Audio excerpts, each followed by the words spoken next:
नमस्कार, मैं हूं सुजाता कुकरेती और सवाल इंडिया का यह है कि क्या ओवैसी यूपी में योगी वर्सेस मुसलमान करना चाहते हैं और बंगाल से यूपी तक जो ओवैसी मॉडल चल रहा है वो किसके लिए हानिकारक है।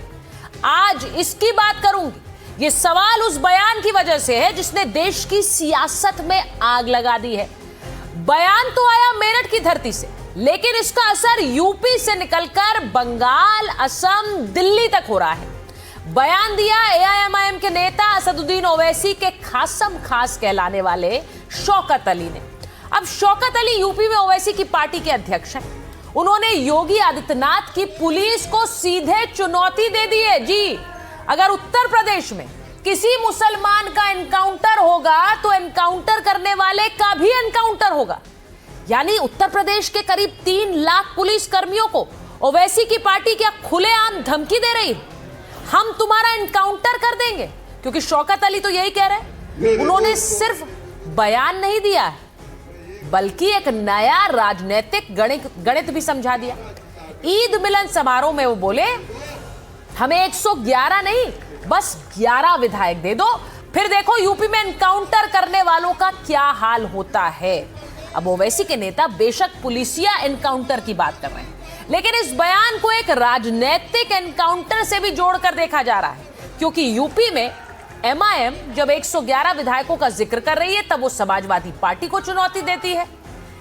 साल 2022 में समाजवादी पार्टी को यूपी में 111 सीटें मिली थी, लेकिन यूपी में ओवैसी की पार्टी को नाम मात्र का वोट मिला था।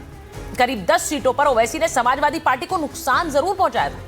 लेकिन सवाल सिर्फ यूपी का नहीं, सवाल बंगाल का भी है, असम का भी है, सवाल मुस्लिम वोट पर अलग अलग राज्यों में की जा रही दावेदारी का भी है।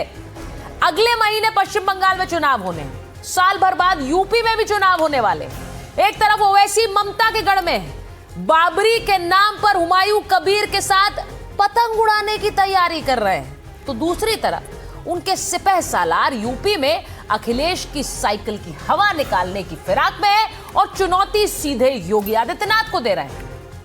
अब बंगाल में ममता बनर्जी और यूपी में अखिलेश यादव के खिलाफ भी मोर्चा खोल रहे हैं। क्या यूपी में ओवैसी के नेता का बयान इत्तेफाक भर है या फिर इसे 2026 और 2027 के चुनावी मौसम में वोटों के ध्रुवीकरण का नेशनल मास्टर प्लान माना जाए? बहस आगे बढ़ाने से पहले जल्दी से ये बयान और रिपोर्ट देखिए। ख्वाजा के दरबार में जिस वक्त हुमायूं कबीर चादर चढ़ा रहे थे, या हुजूर गरीब नवाज या आपके नाम लेवा है, आपके चाहने वाले हैं, ख्वाजा बाबा आपके दरबार में हाजिर हो गए। गरीब नवाज इनकी हाजिरियों को कबूल फरमाइए। पूरे तरह उनको वॉश आउट कर देगी। उसी वक्त अजमेर से करीब 500 किलोमीटर दूर मेरठ में ओवैसी की पार्टी के बड़े नेता शौकत अली 11 बनाम 111 का गणित समझा रहे थे। मेरे दोस्तों, मेरे बुजुर्गों, मैं 111 नहीं, आप मुझे 11 जिता करके उत्तर प्रदेश से दे दो। मैं आपसे वादा करके जा रहा हूं, मैं आपसे वादा करके जा रहा हूं कि उत्तर प्रदेश में किसी मुसलमान का अगर इनकाउंटर होगा तो इनकाउंटर करने वाले का भी इनकाउंटर होगा। यूपी में ओवैसी की पार्टी इशारों में मुसलमानों से कह रही है कि अखिलेश यादव को नहीं, हमें वोट दीजिए। दूसरी ओर बंगाल में ओवैसी से हाथ मिलाने के बाद हुमायूं कबीर अपनी जीत और टीएमसी की हार के लिए चादर चढ़ा रहे।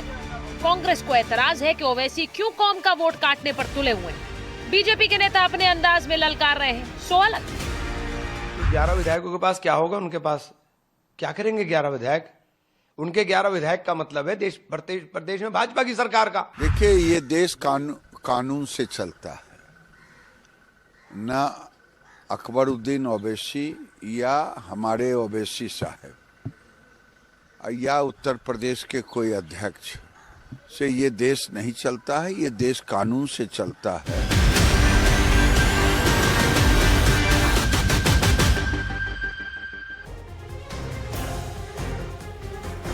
और आज सवाल इंडिया का, क्या उत्तर प्रदेश में ओवैसी चाहते हैं योगी वर्सेस मुसलमान?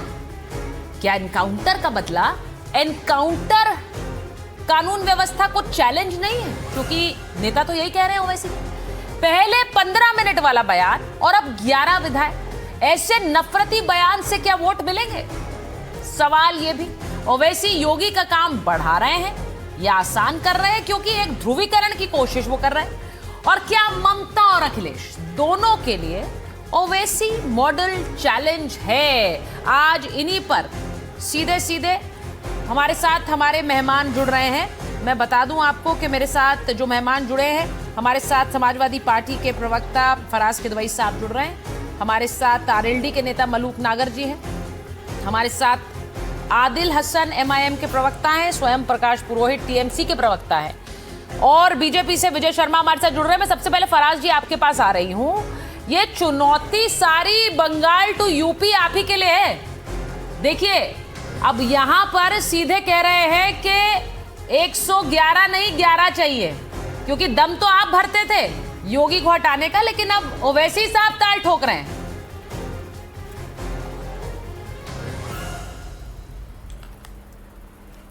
हाँ, देखिए सुचारिता जी, आज की तारीख में हो क्या रहा है कि जैसे शौकत साहब ने एक ये बयान दिया है कि इनकाउंटर का बदला इनकाउंटर, मुझे तो लगता है कि ये आग में घी डालने का काम किया जा रहा है। जिस तरह से भारतीय जनता पार्टी के नेता, चाहे वो नितेश राणे हो, वो बोलते हैं ना कि मुसलमान हरा सांप हैं, या इनके सांसद सतीश गौतम अलीगढ़ से जो बोलते हैं कि ये रमजान वमजान क्या होता है।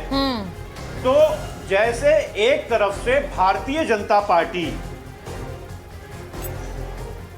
के जो बड़े बड़े नेता हैं, इनके कैबिनेट मिनिस्टर्स हैं, वो इस तरह के बयान देते हैं जिससे कि समाज में ध्रुवीकरण हो और वो वोट की पॉलिटिक्स कर सकें, वैसे ही ऑल इंडिया मजलिस इत्तेहादुल मुस्लिमीन के शौकत साहब ने जो ये बयान दिया है, ये एक तरह से कोशिश कर रहे हैं कि वोटों का ध्रुवीकरण हो। यानी कि जो काम भारतीय जनता पार्टी के नेता कर रहे हैं, वही काम ऑल इंडिया मजलिस इत्तेहादुल मुस्लिमीन कर रहा है।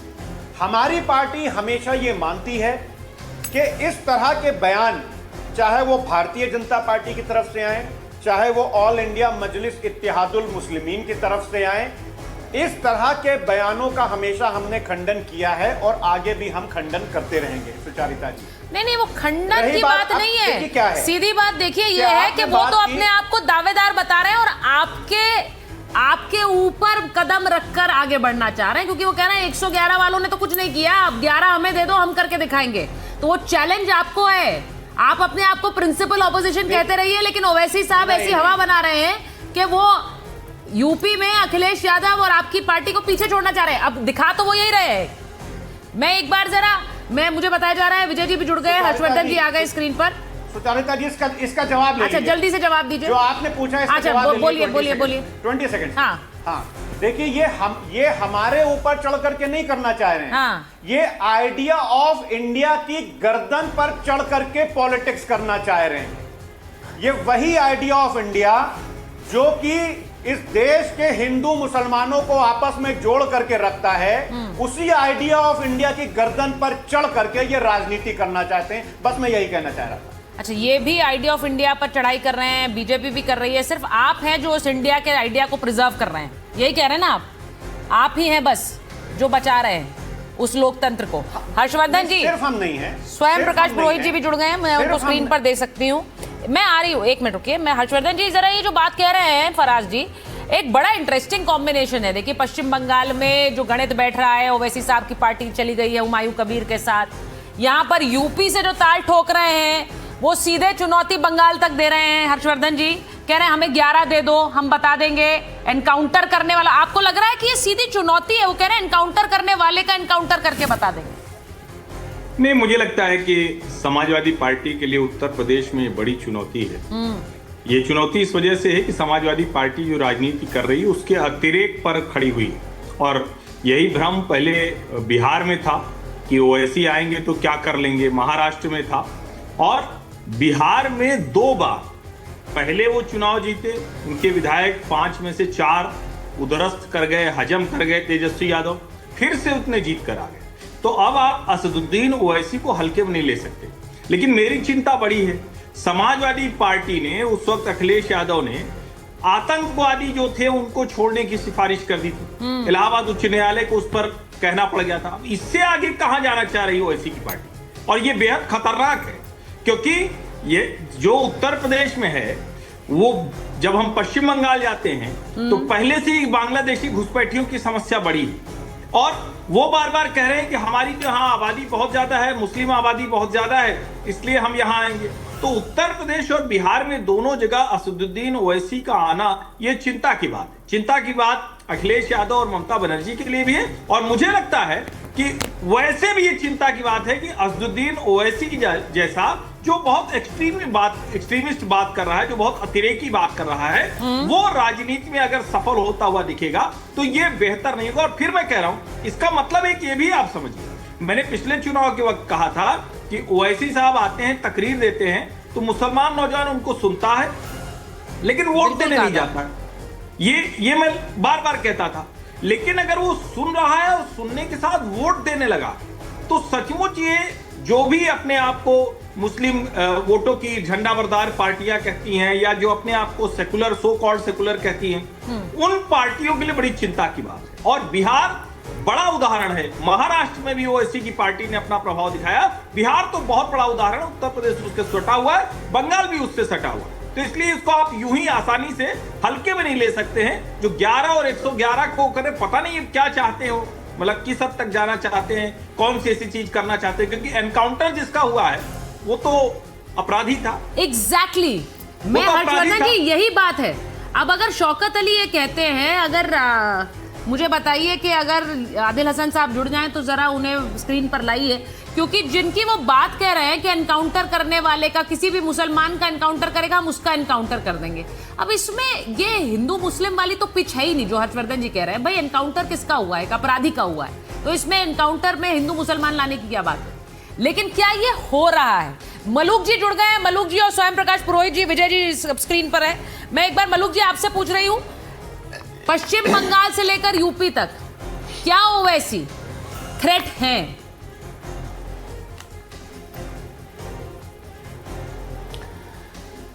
देखिए सुचरिता जी, जो पिछले दिनों जो पाकिस्तान और हिंदुस्तान का युद्ध हुआ, और जब इको हो रहा मेरा, जब विदेश में सांसदों की टीम गई तो उस समय ओवैसी साहब का जो बयान थे, वो पाकिस्तान को जिस तरह ललकारा, पाकिस्तान को जिस तरह उन्होंने लताड़ा और देश हित में जो बात करी, उनका कद तो पूरे देश में बढ़ा है, लेकिन कुछ राजनीति करने के लिए या वोटों को अपनी तरफ प्रभावित करने के लिए अगर ज़्यादा जहरीला बोलेंगे, और जो देश के लिए दूसरे जो समुदाय के लोग हैं उनके लिए अगर वो खिलाफत की कहीं बात जाती है, तो उसके हम पक्षधर बिल्कुल नहीं हैं।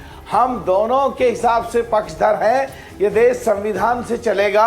अगर मुसलमानों की कहीं बात आती है तो हम भी संविधान के अनुसार उनके हितों की रक्षा के लिए खड़े हैं। इसी तरह ओवैसी साहब को कहना चाहिए कि अगर हिंदुओं की कहीं बात आती है तो संविधान के अनुसार वो भी खड़े हैं, ना कि एक पक्ष पे खड़े हो जाए और एक तरफा बात करने लगे और ऐसी कोई बात बोलें जो देश की एकता के लिए कहीं डेंटेड हो। हाँ, एक बात जरूर है सुचरिता जी, अगर कहीं मुसलमानों की बात आती है 1947 में लें तो जब देश के 24.25% हर जगह हिस्सेदारी, हर विभाग में, कानून के लोग, रखवालों में, नौकरियों में, व्यापार में, हर जगह उनकी हिस्सेदारी थी, और 2014 आने तक वो 1.5% रह गई, और 2014 से आज 2026 तक वो आप वापस आते आते अगर 4.5% हो गई है, तो सो कॉल्ड इंडिया गठबंधन की सबसे बड़ी पार्टी कांग्रेस और उनकी साथी पार्टियों पे वो झिल नहीं रहे हैं। वो हम एनडीए के लोगों को भी कुछ का कुछ बोलते हैं। असलियत में मुसलमानों के दुश्मन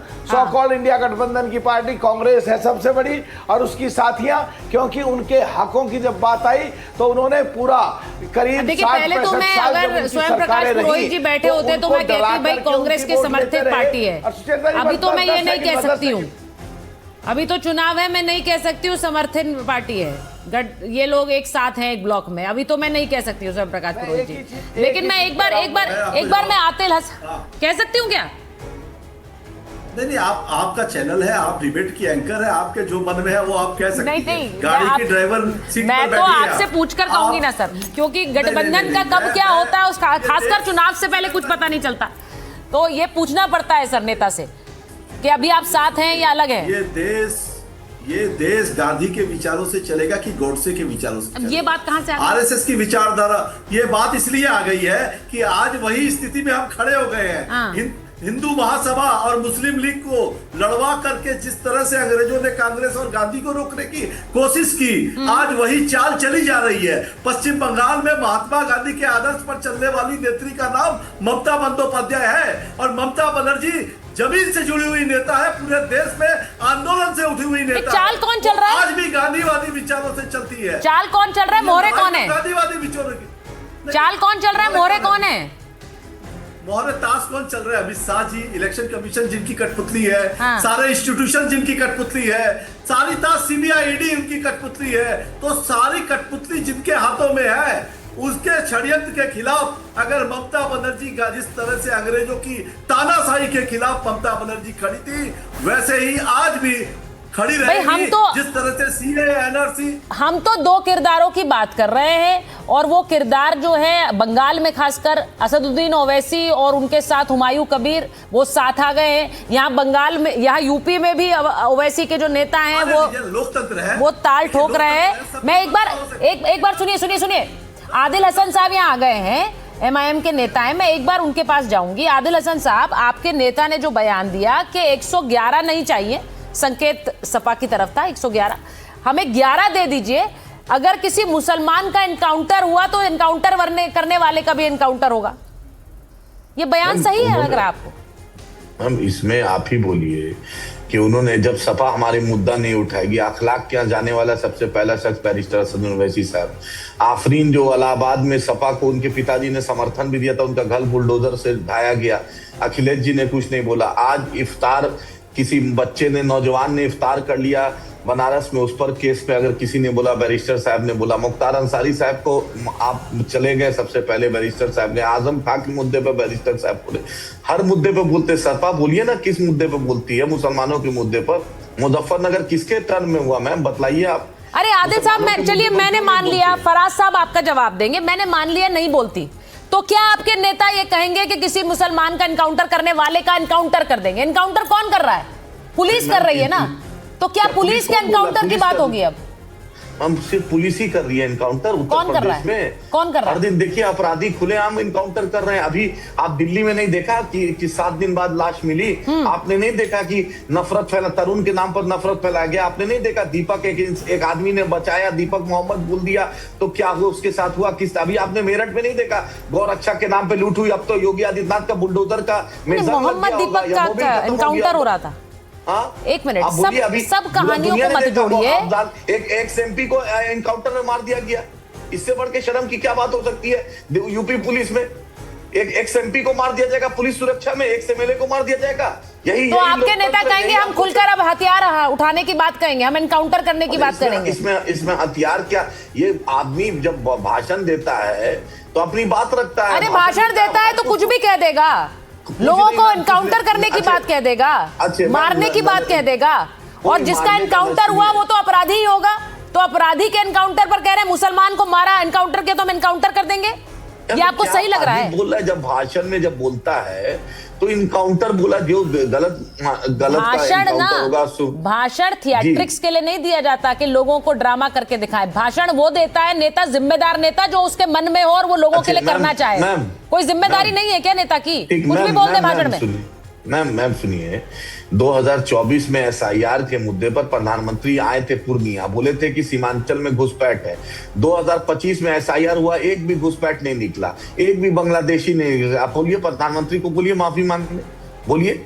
प्रधानमंत्री ने शमशान और कब्रिस्तान की बात की थी, प्रधानमंत्री के सामने माफी मांगेंगे इस मुद्दे पर? प्रधानमंत्री ने बोला था कि 2000 मुझे नोटबंदी में 50 दिन दे दो देश वालों, मैं बदल दूंगा, 15 लाख रुपया लाऊंगा, काला धन लाऊंगा, 2022 तक सबको पक्का मकान दूंगा। बोलिए, भाषण दिए थे। 2047 में कौन जिंदा रहेगा कौन मरेगा इसका कोई गारंटी नहीं, 2047 का ख्वाब दिखा रहे हैं। बोलिए ईरान के मुद्दे पर इजराइल को फादरलैंड बना दिए। इजराइल 1948 में बना, किसका फादर हो गया इजराइल भाई? जो हम लोग भारत का रिश्ता महात्मा गांधी के वक्त फिलिस्तीन से था, तो फादरलैंड बना दिए।